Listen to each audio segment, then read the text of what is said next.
கடைகளில் போய் கேக் வாங்கவே ரொம்ப பயமாக இருக்குது. மைதா சேர்த்துருப்பாங்களோ, பழைய ப்ராடக்ட் எதுவும் சேர்த்துருப்பாங்களோ, கலர் சேர்த்துருப்பாங்களோ, ப்ரிசர்வேட்டிவ் சேர்த்துருப்பாங்களோ ரொம்ப ஃபீல் பண்ணாதீங்க. வீட்டில் ஈஸியாக செலவு ரொம்ப கம்மியாக ரவா வச்சு இந்த கேக்கை நம்ம இன்றைக்கி பண்ணலாம். இதுக்கு நான் எடுத்துருக்கிறது பார்த்திங்கன்னா 200 கிராம் அளவுக்கு சர்க்கரை, 2 ஏலக்காவை சேர்த்துக்கிறேன் வாசனைக்கு. இதில் சீக்ரெட்டே இந்த பட்டை தான். இந்த பட்டையை நீங்கள் சேர்க்காமல் வரதுடாதீங்க. நம்ம எடுத்துருக்க சர்க்கரையை நல்லா நைஸாக அரைச்சிட்டு வந்துட்டேன். மிக்சியில் வச்சு ஈஸியாக அரைச்சிடலாம். அடுத்ததாக பார்த்திங்கன்னா இதில் நம்ம சேர்க்க போகிறது 2 முட்டை. ஃபைபர் அதிகமாக இருக்கக்கூடிய ரவா சேர்க்குறனால இந்த கேக் வந்து ஹெல்த்தியான ஒரு ப்ராடக்டில் எந்த ஒரு சந்தேகமே இல்லை. நான் பார்த்திங்கன்னா இந்த 2 முட்டையை நல்லா நுர பொங்கி வர அளவுக்கு நல்லா பீட் பண்ணி எடுத்துக்கிட்டேன். நீங்கள் ஏதாவது ஒரு மிக்சிங் வச்சு கூட நீங்கள் பீட் பண்ணிங்கன்னா கூட இந்த அளவுக்கு வந்துடும். இப்போ நான் என்ன பண்ணியிருக்கேன், எடுத்த அரைச்ச சர்க்கரையை வந்து நான் கொஞ்சம் கொஞ்சமாக சேர்த்துட்டு மறுபடியும் இதில் நல்லா கிண்டி எடுத்துக்கிறேன். இந்த மாதிரி வந்து செய்கிறதுனால நமக்கு என்ன ஆகுனா, வாயில் வச்ச உடனே கரையக்கூடிய அளவுக்கு சூப்பரான ஒரு மெத்தடு. ஈஸியாக செய்யலாம், யார் வேணாலும் செய்யலாம். இப்போ நான் அதையும் வந்து நல்லா சேர்த்து மிக்ஸ் பண்ணிட்டேன். அடுத்ததாக பார்த்திங்கன்னா நான் ரோஸ்டட் ரவா எடுத்துக்கிறேன். நீங்கள் ரோஸ்டட் ரவா இல்லைனா ஒரு 2 நிமிஷம் வச்சு அரைச்சி எடுத்துக்கலாம். இதுதான் முக்கியமான ஒரு விஷயம். இங்கே வந்து நான் ஆயில் ரொம்ப கம்மியாக சேர்த்துருக்கிறேன். வெறும் 50 ml ஆயிலு, அதே மாதிரி பார்த்திங்கன்னா 50 ml அளவுக்கு நான் நெய் சேர்த்துட்டு ஒரு பிஞ்ச் அளவுக்கு சால்ட்டு சேர்த்துக்கிட்டேன். உங்களுக்கு ரொம்ப சாஃப்டாக வேணும் அப்படின்னா நீங்கள் 100 ml ஆயிலும் 100 ml அளவுக்கு நெய் சேர்த்துக்கலாம். அதிகமாக சேர்க்க டேஸ்ட் அதிகம் இருக்கும். ஆனால் நீங்கள் ஹெல்த்தியாக அப்படின்ட்டு யோசிச்சுக்கிட்டு நீங்கள் சேர்த்துக்கங்க. அடுத்ததாக பார்த்தீங்கன்னா இதையும் நான் நல்லா பீட் பண்ணி எடுத்துக்கிட்டேன்.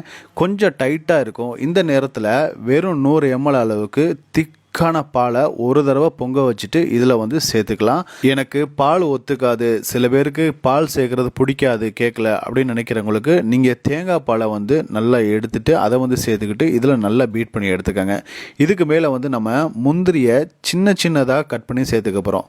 ஒரு சீக்ரெட் என்ன அப்படின்னா, கேக்கில் எப்போவுமே முந்திரியை வந்து இந்தளவுக்கு சின்னதாக கட் பண்ணி போட்டிங்கன்னா தான் ஒரு பைட்லேயுமே நமக்கு அந்த முந்திரியோட டேஸ்ட் கிடைக்கும். அது மட்டும் இல்லாமல் நல்லா கேக் பேக்கிங் ஆகும்போது ரைஸ் ஆகிறதுக்கு ரொம்பவுமே யூஸ்ஃபுல்லாக இருக்கும். நான் சின்னதாக முந்திரியை எடுத்து கொஞ்சத்தை இதில் சேர்த்துக்கிட்டேன். இந்த இடத்துல நீங்கள் பிஸ்தாவோ இல்லை திராட்சை இருந்துச்சுன்னா கூட நீங்கள் சேர்த்துக்கங்க. அதையும் நல்லா பீட் பண்ணி எடுத்துடலாம்.